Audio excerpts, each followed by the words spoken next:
राकेश पांडे जी तो ही है। राकेश जी आप तो क्या बोल माना दीजिए। जाए? क्या माना जाए? अब देख ही रहे हैं आप। वोट मिलेगा बीजेपी को मतलब? अब चल में देख वहीं डिसाइड कर लेंगे। तो जीते जीते तो आप लोग सपा के सिंबल पे थे, तो आप कैसे बदल गए फिर? कौन कह रहा बदल गए? तो पार्टी सपा को नहीं दे रहे हैं वोट ना, अपनी पार्टी को जिस पार्टी से जीते थे। ये कौन कह रहा है कि नहीं दे रहे हैं? अरे आप ही लोग कह रहे नहीं दे रहे हैं, नहीं, जो कहने वाले कह रहे हो। तो किसको भी सपा को वोट देने आ रहे हैं? और क्या पार्टी? आपके बेटे को बीएसपी से टिकट मिल गया तो बीजेपी से टिकट मिल गया तो आप भी बीजेपी की हो गए। बेटे से मुझसे क्या मतलब? ये तो गद्दारी है ना, गद्दारी को सूचना कुछ है ही नहीं है।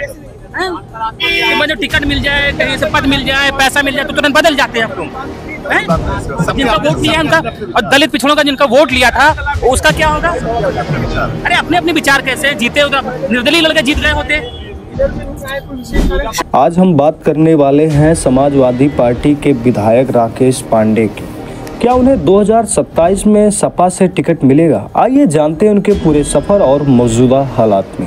राकेश पांडे जलालपुर से सपा के विधायक हैं, अंबेडकर नगर के बड़े नेता। कभी बसपा से सांसद रहे, फिर 2022 में सपा में शामिल हुए, लेकिन 2024 में एक घटना होती है और घटना के बाद सब कुछ बदल जाता है। 27 फरवरी 2024 को राज्यसभा का चुनाव हुआ, जिसमें राकेश पांडे ने सपा की लाइन तोड़ दी। उन्होंने बीजेपी के पक्ष में क्रॉस वोटिंग किया। सपा के 7 विधायकों ने ऐसा किया और राकेश उनमें से एक थे। इसके बाद वे योगी आदित्यनाथ से मिलते हैं, जिसमें सपा में हंगामा मच जाता है। इस फैसले के बाद जो अंबेडकर नगर के कार्यकर्ता यानी कि समाजवादी पार्टी के कार्यकर्ता हैं, उनके अंदर काफ़ी गुस्सा आ जाता है और अंबेडकर नगर के कटोखर बाजार में उनका पुतला फूंका गया। कार्यकर्ताओं का गुस्सा दिखा रहा था कि अब कुछ बदलाव होने वाला है। आज राकेश पांडे सपा के बड़े नेताओं से दूरी बनाए हुए हैं। जैसे कि हम मानते हैं कि अजयपुर में एक 8 साल या 6 साल की बच्ची जो किताब बचाने को एक वीडियो उनका वायरल हुआ था, जहां पीछे बुलडोजर उनके घर पे चल रहा था और बच्ची अपनी किताब कापी लेकर भाग रही थी, यानी कि किताबों को बचाया। ऐसे में वहां समाजवादी पार्टी के कई नेता गए, चाहे वो जिला अध्यक्ष हों या और विधायक हों, यहाँ तक के लालजी वर्मा सांसद भी गए।